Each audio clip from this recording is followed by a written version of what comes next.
HRN listeners. As we celebrate our 15th year, we are deepening our commitment to giving voice to the next generation of food systems storytellers, and we need your help. Our internship and fellowship programs help activate new possibilities for underrepresented and underestimated young people through experiential journalism, audio engineering, and production training.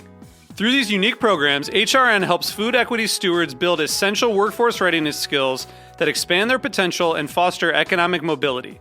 Please consider supporting these critical programs. And with a minimum donation, you can be entered to win a dinner for two at an amazing restaurant in one of 8 cities and tickets to a concert at a great venue in one of those cities. We have incredible partners across the country who have donated, as they also share our passion for helping to educate the next generation of food systems storytellers. Check out heritageradionetwork.org/15 to donate and enter to win today. That's heritageradionetwork.org/15 to donate and enter to win today. And make sure you donate before March 31st. Thank you. Today's program is brought to you by our neighbors, Fine and Raw Chocolate, producers of the most delicious bean-to-bar chocolates in Brooklyn. For more information, visit fineandraw.com.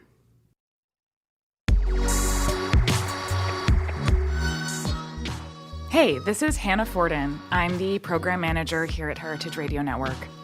This year, we're celebrating HRN's 10th anniversary, and I want to thank all of our listeners and members for being a part of an incredible year of food radio. We never would have made it this far without all of you. So HRN is now in its summer fund drive, and this is when we turn to you and ask that you make a donation to help ensure a bright future for food radio. Whether you listen to one show or 20, there's a reason why you keep tuning in week after week. All of our content is powered by a small nonprofit, and we rely on your generosity to keep going. Help us keep broadcasting the most thought-provoking, entertaining, and educational conversations happening in the world of food and beverage. So become a member today. To celebrate our 10th anniversary, we have some brand new member gifts available online, so I encourage you to snag your new favorite pizza-themed t-shirt or enamel pin today and show the world how much you love HRN. Go to heritageradionetwork.org/donate so you can snag your 10th anniversary member swag. And thank you.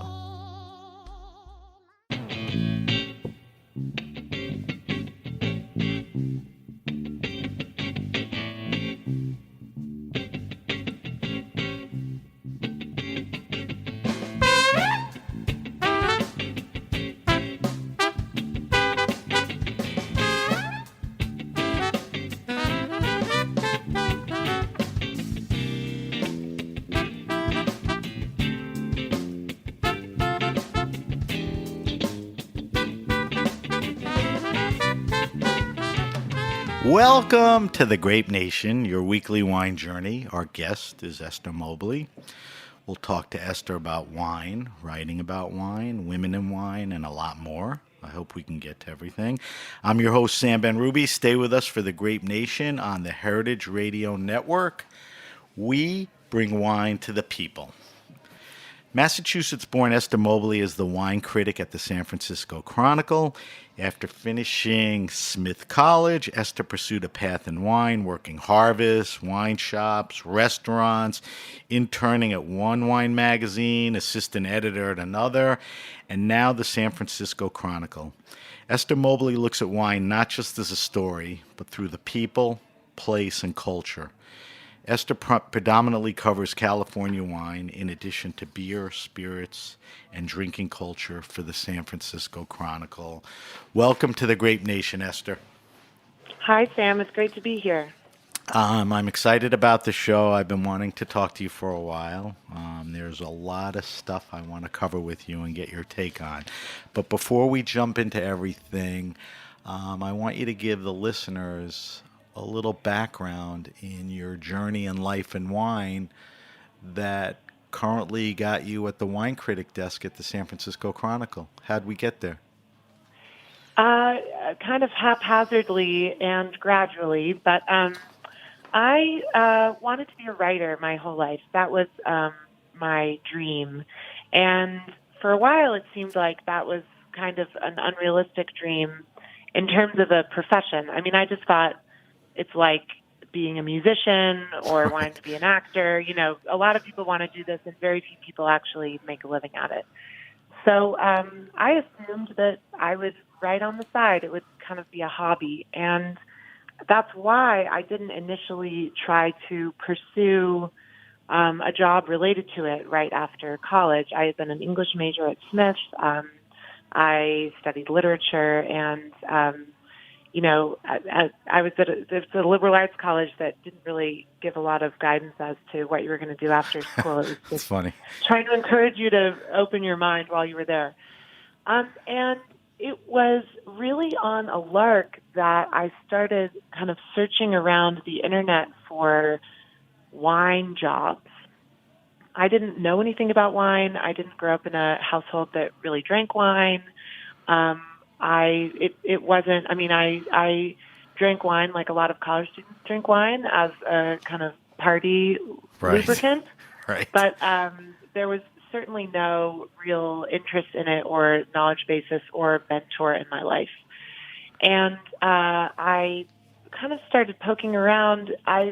Somehow the idea just sounded romantic to me. And once I discovered that there was such a position as a harvest intern, someone who would, get to sign on for a few months working on a vineyard, that just sounded like the dream post-college gap year activity to me. I mean, I know most people who are harvest interns are really serious, aspiring winemakers on a career track, but I just thought that sounds better than the Peace Corps or Teach for America or... No kidding. Yeah. Did you do the harvest right after senior year? Yes. Well, yeah. So I started in August after my senior year. And the way, I was just kind of bumbling around the internet trying to figure out how to make this happen once it got into my mind. But I ended up finding a Smith alumna, Helen Keplinger, who's a winemaker in Napa. Did you know who Helen was? I had no idea.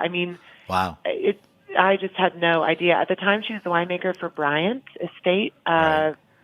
really obviously highly respected winery, and that meant nothing to me. I just thought, oh, cool, here's a alumna who her job title in the alumni database says winemaker. So I cold called her, and she, like a lot of Smith graduates tend to be, was immediately so eager to help me and said, what can I do? Ask me anything you need. Let me help introduce you to some people. And she really helped me make it happen. And she certainly didn't have to. And she's done that, by the way, for a number of other Smith graduates. Nice. She's really helped a lot of women. Nice. So you do your first harvest. And So I moved. Yeah, I had never been to California before. I grew up in Massachusetts. I went to school in Massachusetts. And you might imagine what Napa seemed like to me. I just felt like this was the dream. What an amazing, beautiful place. I had never seen any place like it. I was surrounded by people who were making a career in wine, which I just had no basis for even knowing that was a possibility for anyone's life. And I got to work with my hands. I hadn't had a lot of jobs before that where I was really being physical and outdoors. I had never taken a science class in all of college, thanks to liberal arts education, and suddenly I was learning how to do lab work. It was really just wonderful. It was a really great experience, and I fell in love with it. And I was surrounded by people who were serious about this, who were, several of my other harvest interns had master's degrees from Davis, and they were really intelligent, talented, ambitious people. And I just thought, whoa, okay, this is cool. Maybe this is a career path. so that wasn't necessarily the defining moment, but it certainly sealed your interest to probably stay with it and move forward in wine, right? Yes. About halfway through that fall, so, how long is a harvest job? Maybe 5 months or so. I started applying for harvest internships in the Southern Hemisphere so that I could continue learning. And I very nearly went to New Zealand. I got a internship there, but in the end, I went to Mendoza, Argentina. Beautiful. And yeah, it really is beautiful. Where did you work there? I have to go back. I worked at the name of the winery is Bodega Roland. It is Michel Roland's winery in Mendoza, but there's no real wines from that winery don't bear that domain name. The main wine that gets exported to the U.S. that comes out of there is called Clos de los Siete, and it's actually a kind of collaborative wine from these 5 adjacent estates. It's in the Uco Valley. It's near the town of Vista Flores. Right. Really beautiful. I lived in a little hut in the middle of a vineyard and could see the Andes Mountains from my bedroom. It was really, really beautiful and such a different type of place. I mean, I had been in Napa in 2011, which was this harvest of rain and mold, and everyone was worried about botrytis. And Argentina was this kind of more arid, mountainous. It was just a different place. I kept asking, "Are you worried about botrytis?" Because that was all I knew, and they were like, "We haven't gotten that in 20 years." That's funny. That's funny. So so good side by side work in Napa in Argentina. You were exposed to a lot of different things. You finish that up, and what do? You obviously have to head back, right? I had to head back, and for who knows now, it's hard to really remember what was going through my head then, but for whatever reason, I kind of decided I wasn't going to do another harvest. I loved wine, I knew, but I felt like I wasn't really cut out to be a winemaker, and I still felt at that point like my life was tethered to the East Coast. And so I moved back to Boston, where I'm from, and I got a job at a restaurant there called Le Spalier. It actually just recently closed, but really great restaurant, fine dining in downtown Boston with a really, really great wine list. And I don't think I had worked in restaurants before. I had worked in restaurants in high school and through college as a server, but they, I think, gave me the job because I had wine experience, and I learned quite a lot about wine there. It was a really, it was an environment with really top sommeliers and great food, and it felt like a kind of continuation of the wine education I've been getting over the previous year. How long did you do that? I was there this is how quickly life moved in that period of time. It's hard to believe, but maybe 4 months or so. Oh. And I was I was living with my parents. By that point, I was a year out of college, and it ended up being a helpful way station for me. But at the time, I just thought, is this what I'm going to do? I don't know.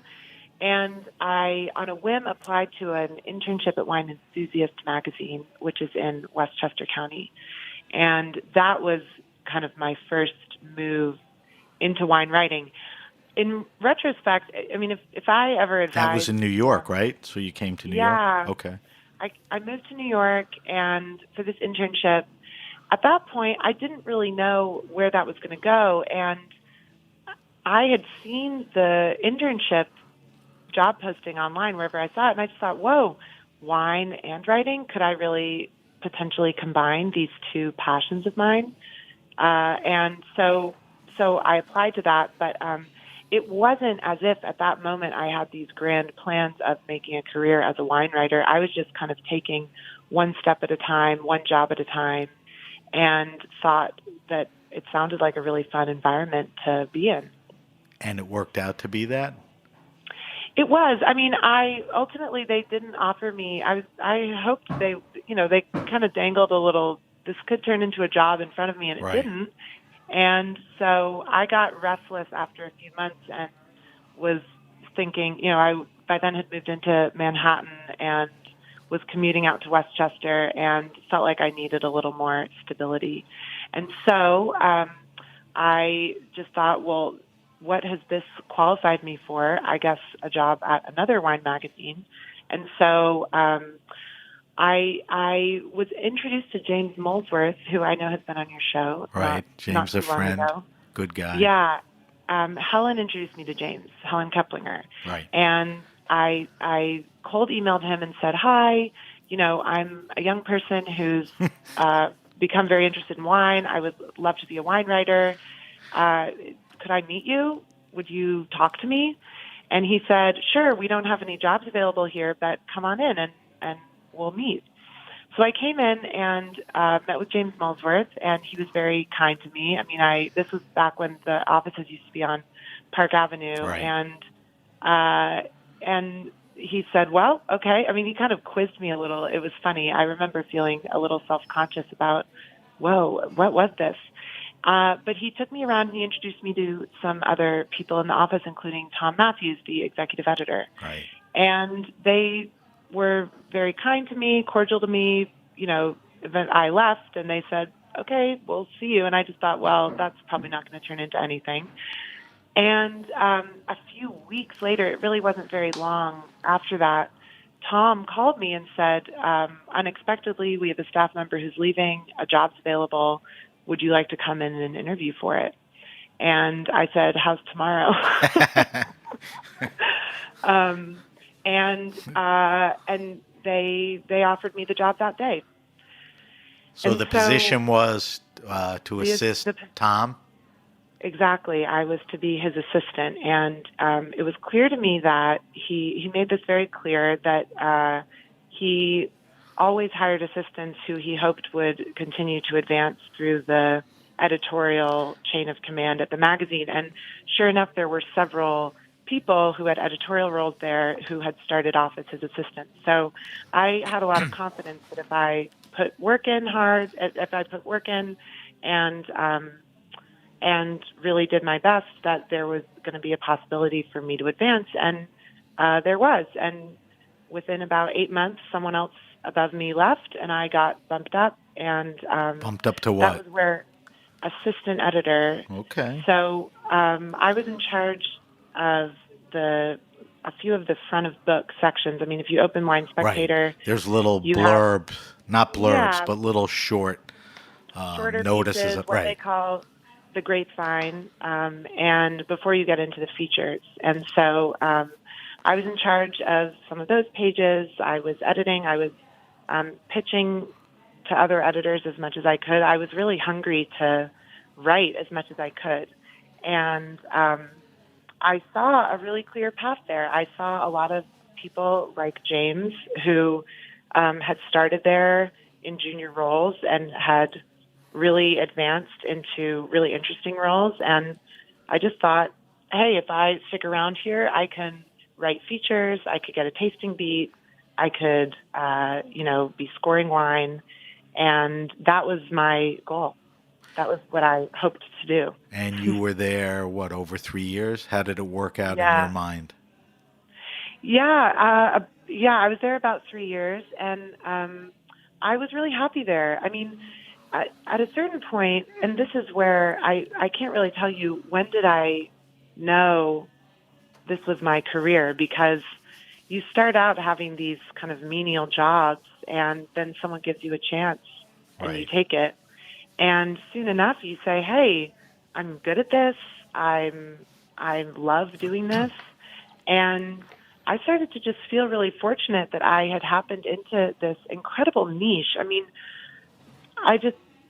kids probably don't grow up thinking, I want to be a wine writer. It's not advertised at the career fair. No. And I felt really fortunate. And I thought, I'm in a place that's going to help mentor me through this. Yeah. Go ahead.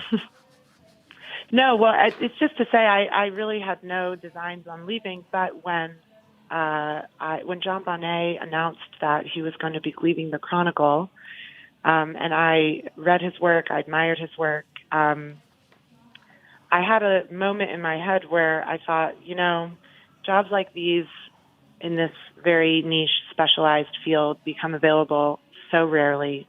If I don't at least throw my hat in the ring, I'll regret it, and another job might not pop up for 10 more years. So that was the right attitude. I'll give it a shot. Yeah. I'm really grateful it turned out well. No, you threw your age, your sex, your experience to the wind and still applied, right? Yeah, I mean, I thought there's no way I'm qualified for this. They're going to want someone who has a real name, who is kind of a known entity, who has an existing reputation, and I was a nobody. I see now that my kind of open-mindedness was something that worked in my favor, and that I hopefully conveyed to them I was eager to experiment and be different, and I was still finding my voice. I probably still am finding my voice. Do you think that was, they were looking for a little different direction than the past and saw all of that in you? I think so, yeah. I mean, I think they were really happy with John. I know they were. Yeah. And, of course, I mean, he took the San Francisco Chronicle, I think, from the Chronicle's always been really well respected for its food section, and it's always been known to have a really fabulous food section. And still, we invest more than almost all newspapers in America in having vibrant food coverage. But I think John really made the wine coverage national, even international entity. Right. And I'm so grateful to him for that. Plus the proximity to Napa, Sonoma, and all that became important. Right. All right, so they offer you the job, and that was, almost 3-4 years ago? That was in 2015. So 2015. In August, I'll have been in my job 4 years. All right, so let's talk about that. Let's tell people, what's your beat? What are you tasked to cover for the paper? Be specific. So my title is Wine Critic, and when I started, my title was Wine, Beer, and Spirits Writer. And over time, I and my editors have kind of refined that to better suit my interests and my skills, but also the kind of priorities that the paper has in terms of our coverage. So I operate as part of our food team. We produce every Sunday the food and wine section that goes in the paper. Right. We have several staff writers, and in one sense, I'm just like any other beat reporter at the paper. My beat happens to be wine.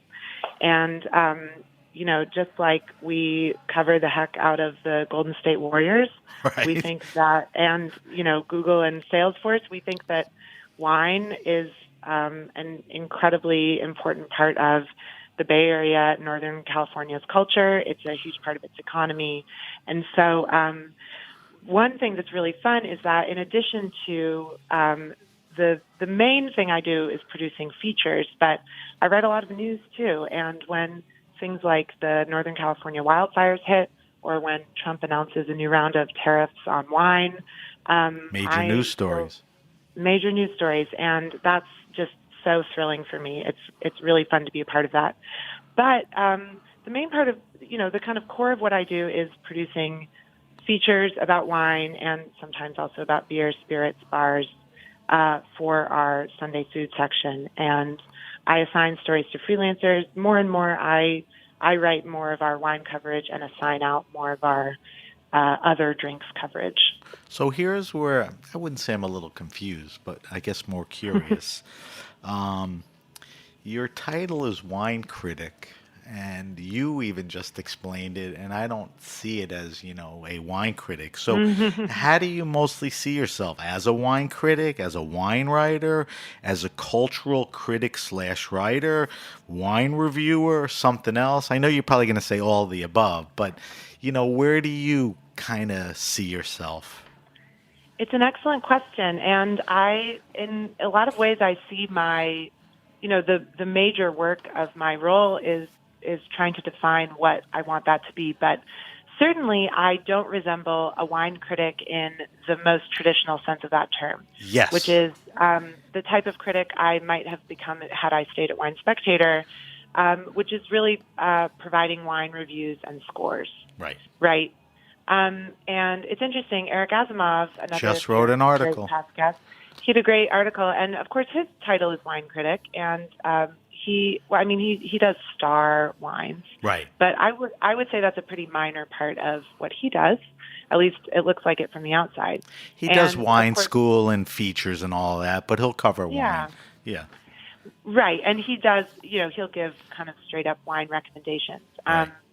And he had a great piece this week, I thought, about how we should maybe try to reconsider how we define the term wine critic. I mean, we have a new restaurant critic who just started a few months ago, Soleil Ho, and she's decided to do away with the star system. We used to always award restaurant reviews on a basis of 4 stars, and we've done away with that. So I absolutely see myself as a critic in kind of one part of my job. The most important part of my job, I think, is being a wine critic. And yet, I think it's a different medium of criticism than what most wine criticism has been in the past.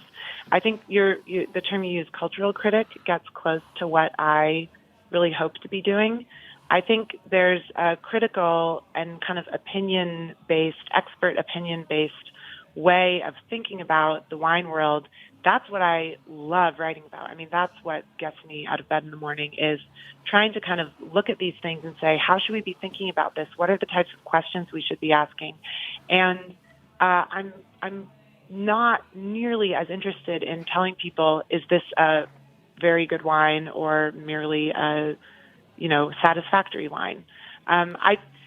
So I think that's kind of one part of it. But the coolest part about my job at the Chronicle is I don't really have to choose. I mean, I'm also a news reporter.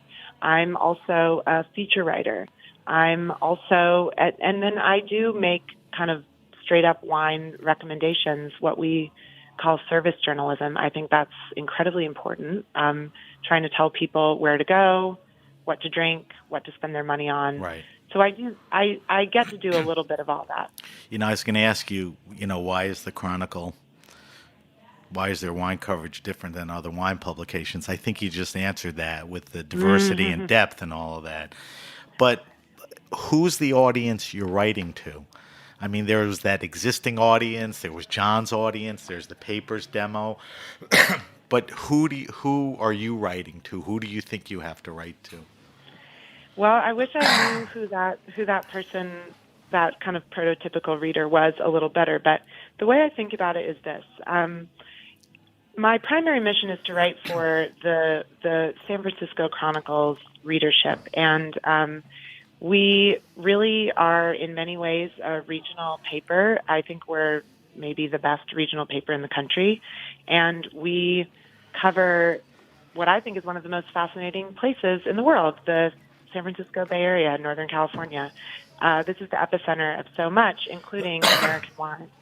And I think our readers are, I think of my reader as the kind of typical reader of the paper, which is a very intelligent, informed amateur when it comes to wine. Right. So the people who live in San Francisco are, for the most part, interested in drinking well, in eating well, in living a good life.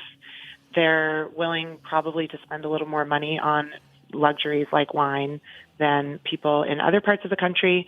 But I certainly don't expect everyone I know to have an advanced understanding of the intricacies of wine or the wine industry or winemaking. Or the money, too. Yeah, absolutely. And I try to really hold my subjects accountable for charging the kinds of prices they charge. I mean, everything here is inflated. Ultimately, real estate is inflated, and that drives a lot of things in California. But you wrote about a very famous chef. It happens to be a woman, and in San Francisco, and sitting at the bar and having a little snack and a glass of wine. This was San Francisco. Was astronomical, almost $400, unrealistic, right? Yeah. So there's a little of that going on. We feel like we're living in a bubble. It's just crazy, and it's not just going out to restaurants in San Francisco. It's people who are buying vineyards in Napa and Sonoma, and I write a lot about that. I think that's, but so the readership question. I mean, what I hope is that by telling these stories about Northern California the best way we can, I think there's inherently international interest in that. Agree. I mean, if you care about wine, you care about California wine, or at least you should care about California wine. And I think we have the resources and the potential to cover California wine better than anyone in the country. We're the paper of record for this region, and I can be in wine country in 45 minutes, and I spend a lot of time there, and I just think, and I have an amazing paper behind me with incredible editors, incredible photographers, a lot of reach, a lot of clout. And so I hope that we can win readers just because these are national stories ultimately. And I agree with you. And, we'll talk about it hopefully if we have time. And because of the internet, you're not just getting this, you're getting people who care about California wine, that don't live there, that'll go there. But we'll get to that. Before we take a break, because we still have a lot to talk about, but I got a break. I want you to talk to me a little about the process of, how you get a story published in the paper. I mean, does it come down to you pitching ideas, or you assign stories? I mean, do you have inspirations at night and you pursue them? Are you juggling, a lot of different ideas? And then give me a little sense of, your writing philosophy and, objectives sometimes. Because beyond wine, I said in the intro, there's people, culture, place, and issues out there. So tell me a little about, the process. There's some structure, I guess, right? Yeah, there's a lot of structure.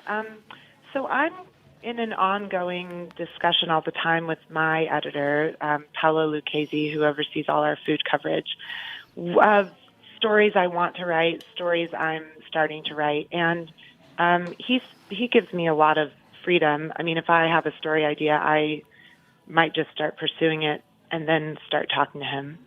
But there's always many stories in the works. It's kind of ends up being this staggered process, partly because my stories tend to take longer to report than people who are reporters in the newsroom who are just turning over these daily quick news hits.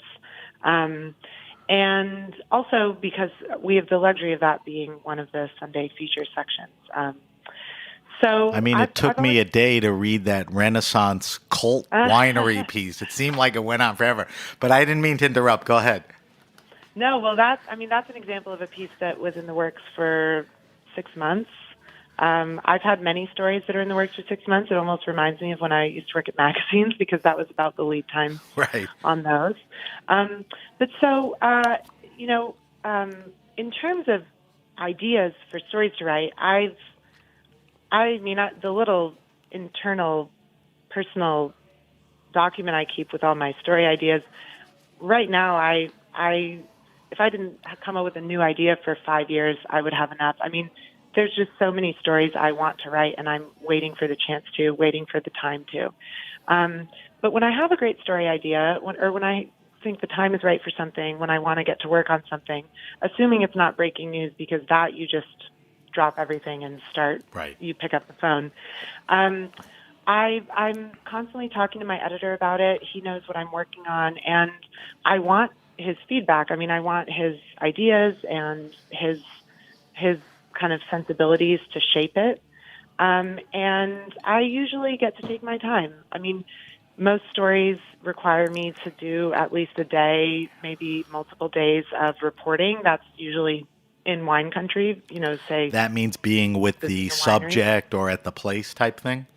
Yeah. So, again, I'm, maybe on average 1 day a week, sometimes more. Sometimes there's a week when I'm not out of the office, but I'm usually somewhere at wineries most of the time, people I intend to write about. And every story is different. I mean, some stories, you go up there, you spend an afternoon with the people, you kind of get their story, and then I can tell it. Other stories are really complicated and require a lot of other interviews, some of which can be done over the phone, some of which can't be. And, I had a piece come out this week about Bryant Estate, which has a lawsuit against it. That was a really complicated, Right. legally sensitive piece. I did several interviews for background information with people that don't even get quoted just because, It was beyond wine. It's business and law and all of that stuff. yeah. And then I don't know, eventually, once I've kind of gathered all my pieces, then I sit down and write. And I really take my time outlining. I really take a while. Sometimes I'll take a whole afternoon, basically, to kind of look at my notes. I usually print them out. And I try to have a grip on the basic structure of the story before I really sit down and start writing. And that's mostly just to prevent myself from becoming frozen with writer's block. By the time I sit down in Right. front of a Word document, I want to know where it's going. Right. We have to take a quick break. We'll finish up when we come back. I want to talk to you about a bunch of other things, including women in wine, and a bunch of issues that relate to wine. And of course, I want to subject you to our wine list and see what you're thinking. So we're talking to Esther Mobley. Esther is the wine critic at the San Francisco Chronicle. You're listening to The Grape Nation on Heritage Radio. We're going to take a quick break, and we'll be back with Esther.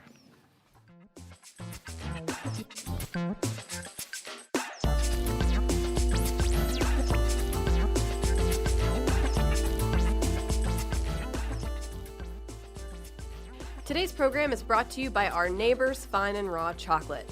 They make bean-to-bar chocolate and confections in HRN's backyard here in Brooklyn.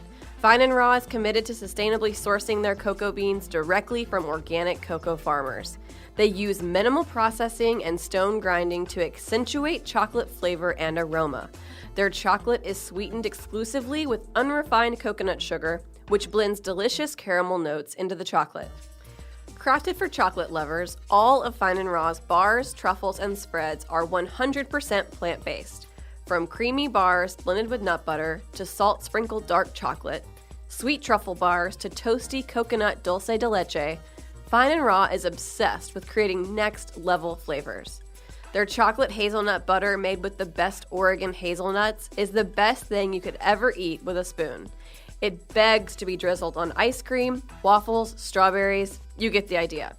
Above all, Fine and Raw is a community of people dedicated to the idea that chocolate is magic. Visit fineandraw.com for your chocolate fix.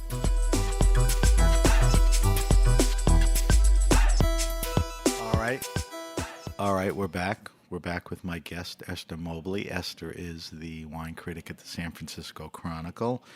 Esther, tell me the years that you've been there, pushing 4. In those years, tell me about some of the changes and trends, that you've witnessed or, sort of see ramp up at your tenure. Anything jump out?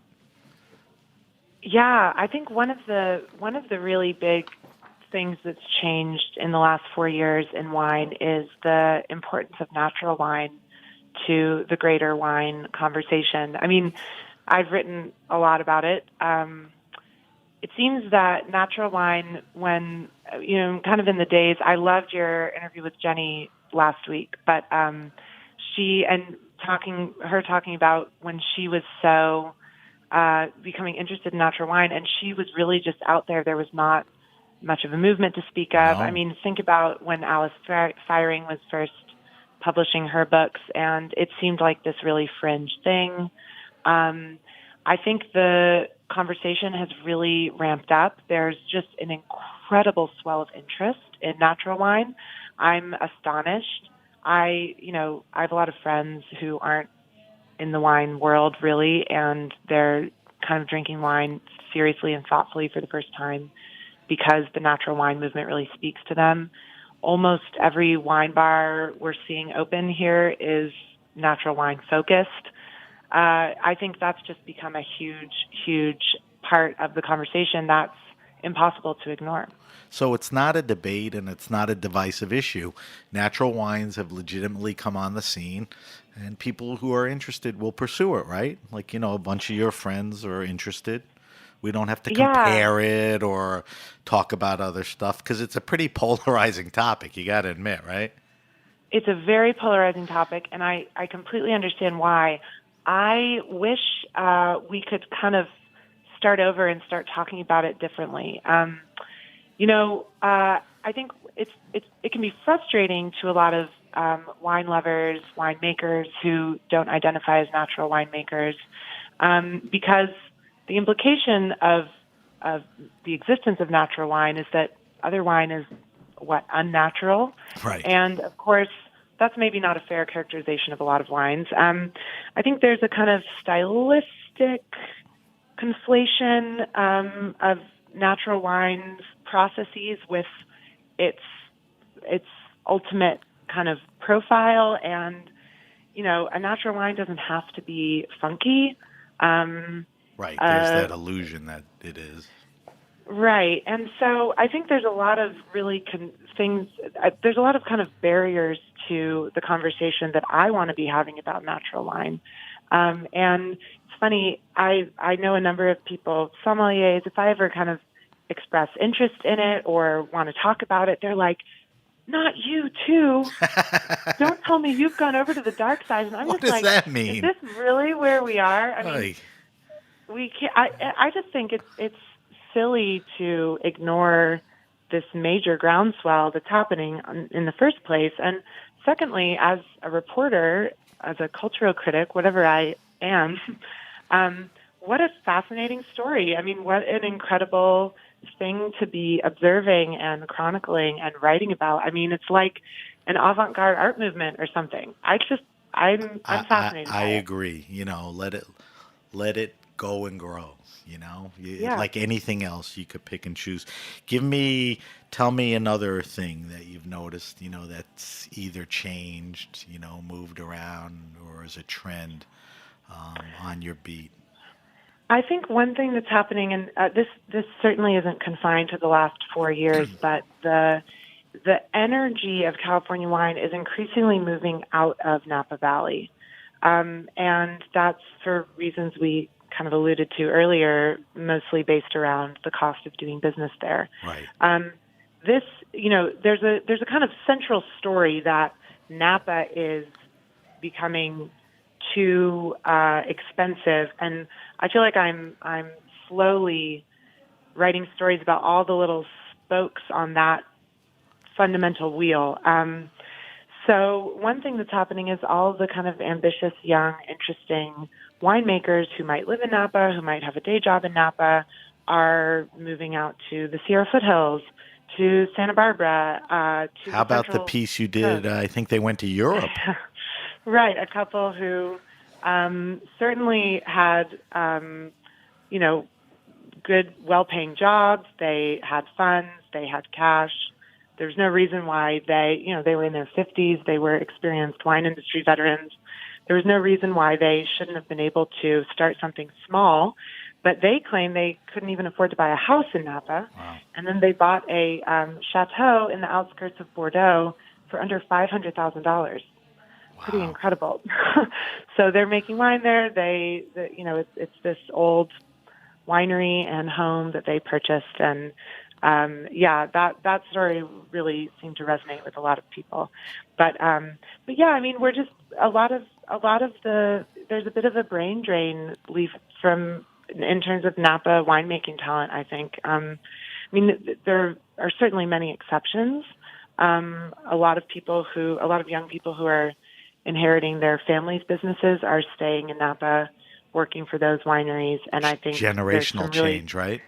Yeah. So that's a big thing. I mean, that's another funny thing.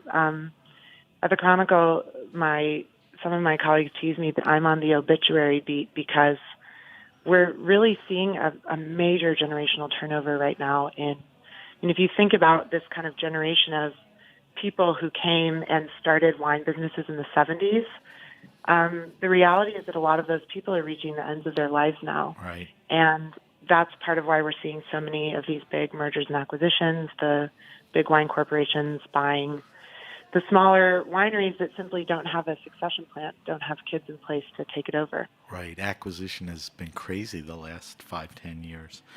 Crazy. Like you were talking about Brian, that whole legal thing falls on Bettina, not even her parents anymore. It's just Right. funny how she's in the thick of that. There's a million other things, but I want to move on. But those are, two good ones, and we slipped a few things in. Can we talk about women in wine for a couple of minutes? Yeah. I told you off air, that I thought you were a testament in the sense that one is a woman, and certainly a millennial, because we talked a little about, getting one of the most coveted jobs, at your ripe young age. You buck the trends. So I guess the obvious big question is, being a woman in wine still an obstacle versus men? And then, for you, is age an issue?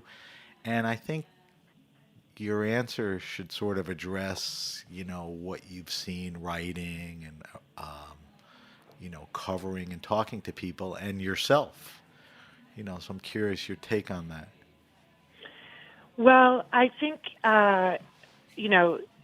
there are certainly many women who have forged incredibly successful careers in wine in all corners of it, but I do believe that it's still there's still a lot of obstacles for women. And the fact of the matter is, it's a really male-dominated business. It's a business that's really white, and I just think women who are in the wine industry. I mean, I'm a reporter, but I've kind of been in other sides of it. But it's a very social job. It's a job where there's a lot of drinking, of course. Right. And I think a lot of women end up being in kind of compromised positions a lot of the time. I think wine circles can often just really feel like a boys' club.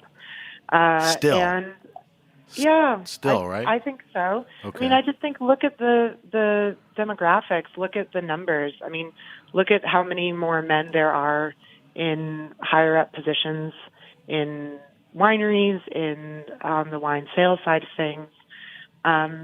That's not to say that I don't think we're making really incredible strides. I mean, I look around at the wine writers who I read now, and there's certainly a lot of great male wine writers I read obsessively, but I think it's pretty incredible. I read Kelly White, I read Marissa Ross.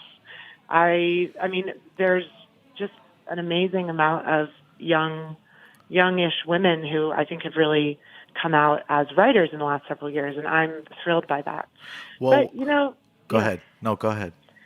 No, I'm sure many of your listeners will have followed the piece of satire that Ron Wasson published recently about Alice Firing, and pretty wicked. I think that's an example of the sexism. I mean, that the idea that a man wrote that, another man published that, and that any number of people kind of looked at that and thought, "Oh, that's funny." It really took a lot of people, men and women, speaking out to start a conversation about, was that okay?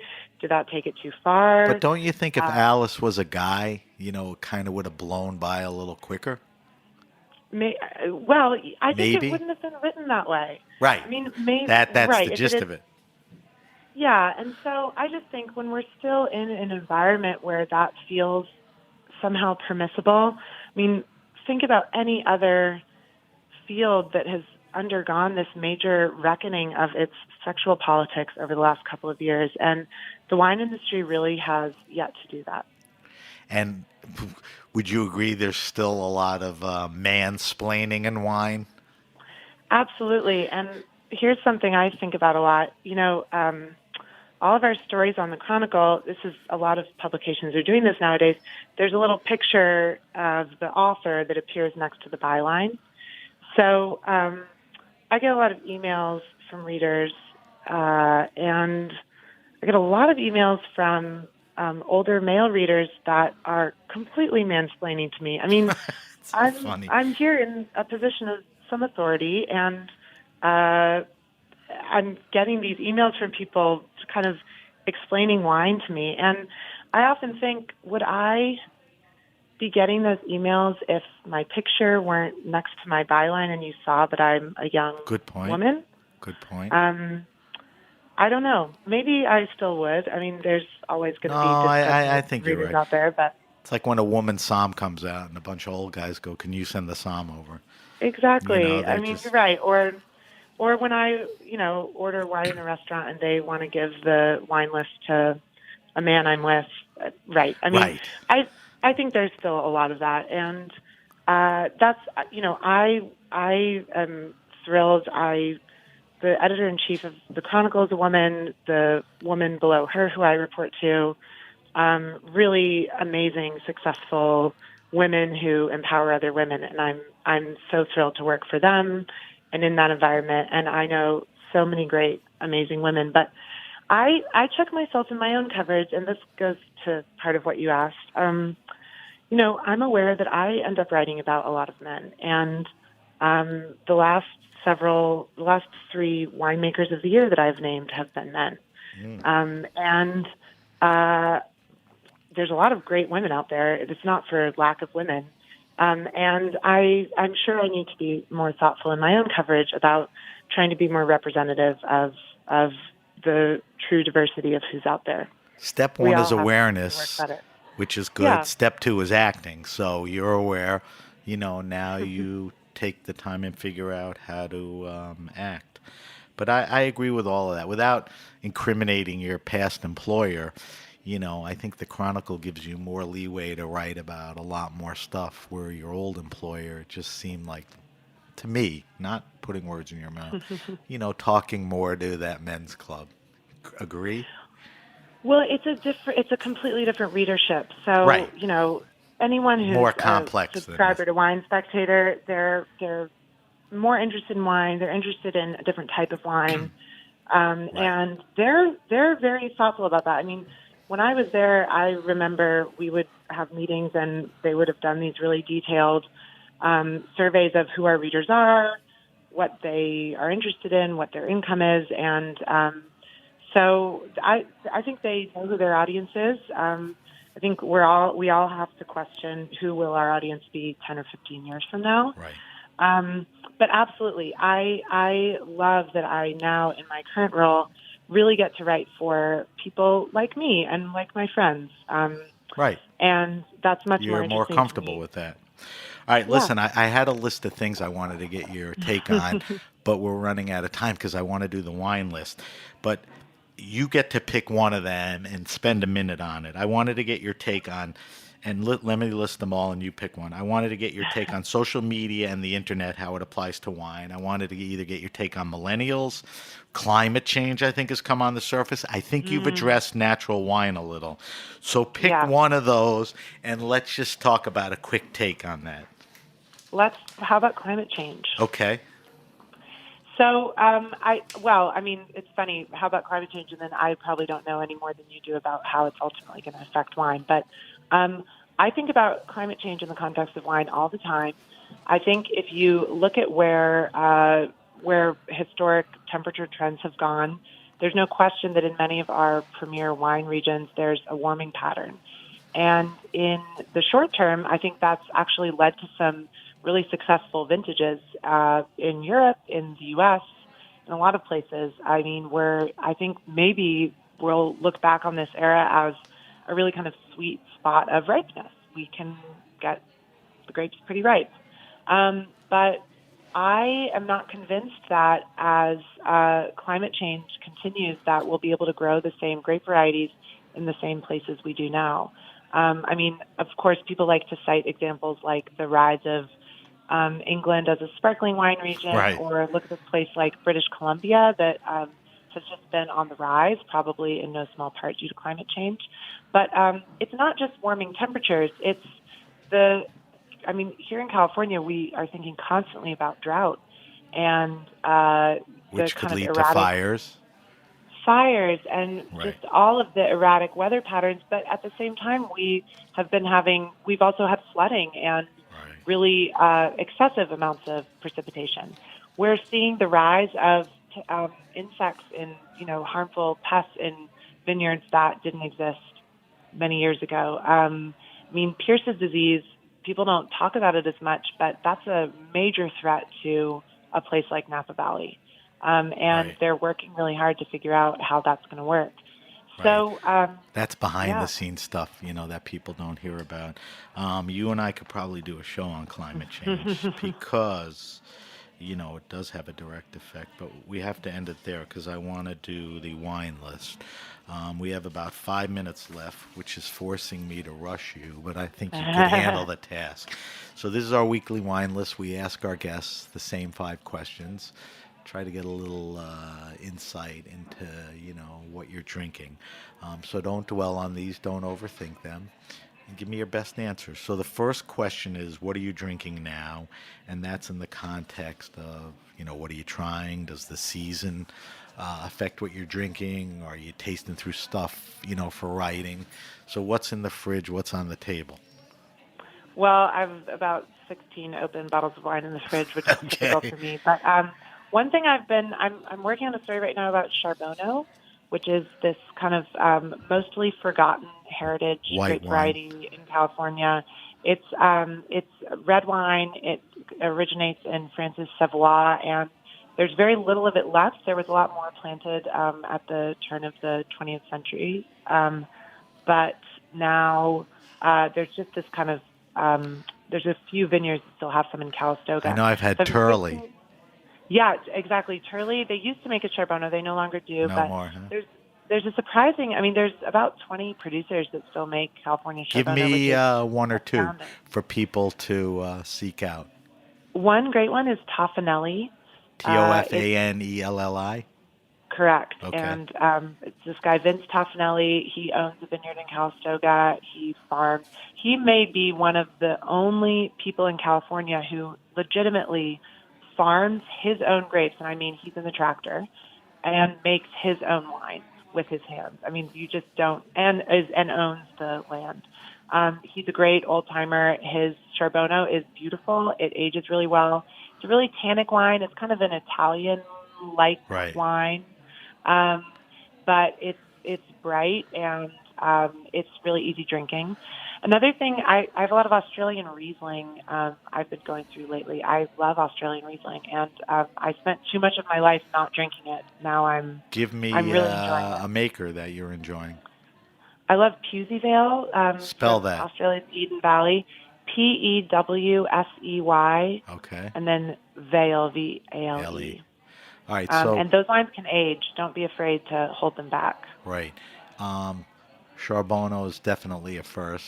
So's Toffanelli and Australian Riesling. When you talk Riesling, you don't always go to Australia. All right. Esther's favorite wine and food pairing. It's our goofy question, but it's not something you eat every week or every month, but what's memorable to you? What goes well? I love champagne with popcorn. That's not a revolutionary You're not the first idea, person, but that fried foods and salty foods, that's a very fun combination. You know what our Grape Nation rule is. You can't say champagne and oysters, so thank God you didn't do that. Well, I wouldn't be opposed to drinking that either. I love that. No. The other thing is, I know it's not fashionable, but I love dessert wine. I really love great dessert wine, and I love Sauterne or Trockenbeerenauslese with a fruit dessert, let's say a fruit tart. Okay. Yeah. Those are good ones. Yeah. All right. Favorite wine restaurant and/or bar, and these are places with a slant, towards selection, knowledge, creative.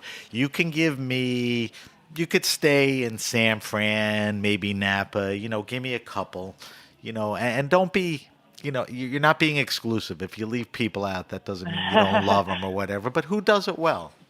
Good. Well, I'm going to give you 3. One is a wine bar, and it's just a few blocks from where I live here in San Francisco. It's called High Treason. Okay. It's a fabulous wine bar. It's run by John Huang and Michael Ireland, 2 guys who abandoned kind of Michelin star somm jobs to start this hip, very casual wine bar. They always bring in winemakers to be DJs for a night and spin records. And they have just an enormous by the glass list every night. And whenever I go in there, I always discover something new. They can always pour for me something I've never had before, and I love that. Nice to have it local. All right, what else? Yeah. And then there's two other great wine restaurants in San Francisco that remind me in some ways a lot of each other. They're both in the Mission, which is a neighborhood I used to live in. Right. One is called Heirloom Cafe. Right. It's run by this guy, Matt Strauss. The other is called The Morris, and it's run by Paul Einbund. Right. You might know Paul. So both are really wine-focused restaurants. They're owned by wine guys, and both Paul and Matt started their restaurants in order to serve wine. Both restaurants, I think what really sets them apart for me is the wine lists are really built on both of those guys' personal cellars. They have been stocking up wine for years, both with the dream of then opening their own restaurant. Right. And the food in both places is fabulous. I love going there. But in both cases, you're really getting the individual kind of playlist of these brilliant minds. And I just love that. You can feel their passion for the wines they've stocked. They're not always the wines you would expect to have in such quantity and depth of verticals, but both are great places, the Morris and Heirloom. Esther, that's how you answer that question. Spot on. All right. Esther's favorite all-time wine. It used to be the most expensive, the rarest, one time. It's evolved away from that. It's become, experiential or, the first time you tried whatever, even a Lambrusco. What's an all-time wine that, was memorable to you or impressionable or was important? It's so hard to pick one. I feel like Give me I have a a couple. wine epiphany every week. But, so my first trip to Burgundy my first and only trip to Burgundy was really eye-opening for me. And I can say, I think with certainty, that the best wine I tasted in Burgundy was Georges de Vogüé, Les Amoureux, a Premier Cru in Musigny. I love that wine, and if I ever make it big, make it rich, I will buy a bottle of that wine. But that's one of the most memorable wines I drank on a memorable wine trip. Yeah. All right, so let's leave it at that. All right, let's wrap this up because we got to wrap the show. We're running late already. Give me, and you should be able to answer this, best wine around $15, $20. Give me a red, give me a white. You can give me a region, you can give me a grape, you can give me specific stuff. But, you've heard me say this before. My kids are going to a party. They're not going to spend $8, $9 and look like schmucks. They're not going to spend $30, $40 because they don't have it. That sweet spot could be around 15, 17, 18, 20. Give me a red, give me a white. Okay, so those can be really hard to find in California, unfortunately. But think I'm broader, think global. No, I'm going California. Okay. It's easy to be like, Beaujolais or there you go. But it's possible to find them in California. So one great wine for closer to $20 is a producer called Birachino. That's Biricino. Right. And it's these two guys based in Santa Cruz.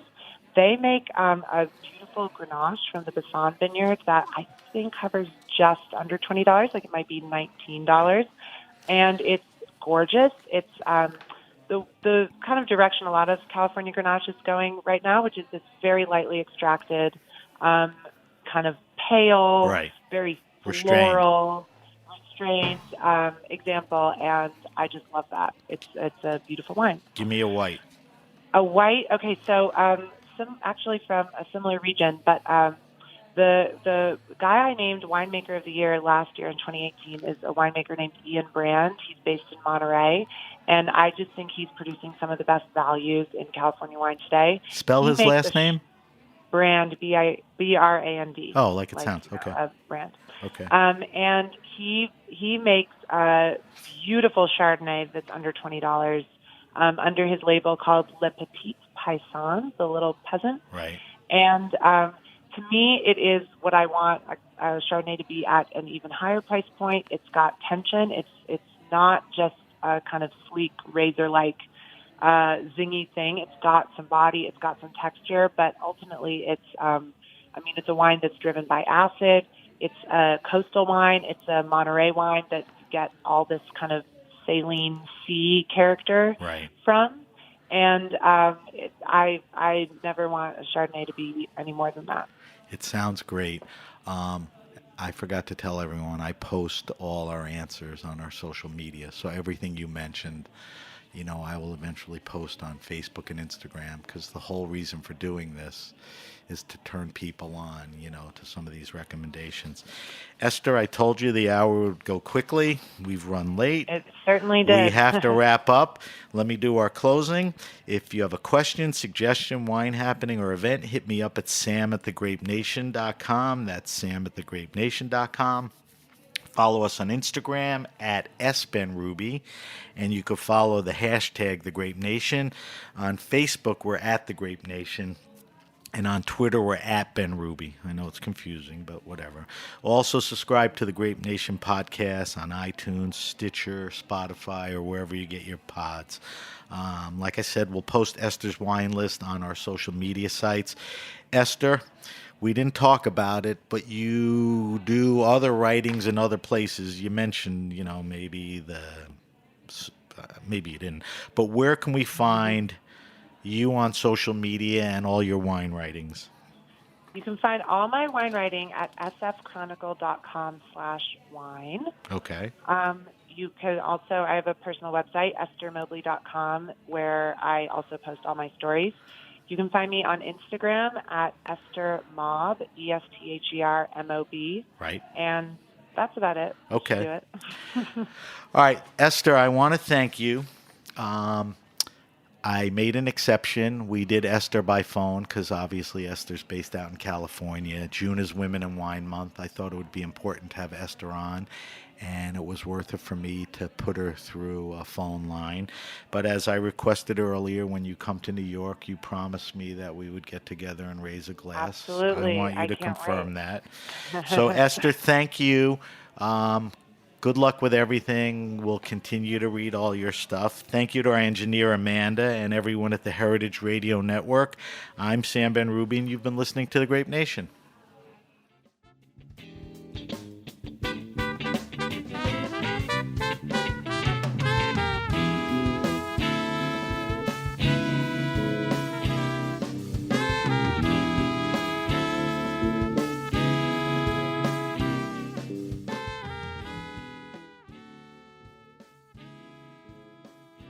Thanks for listening to Heritage Radio Network, food radio supported by you.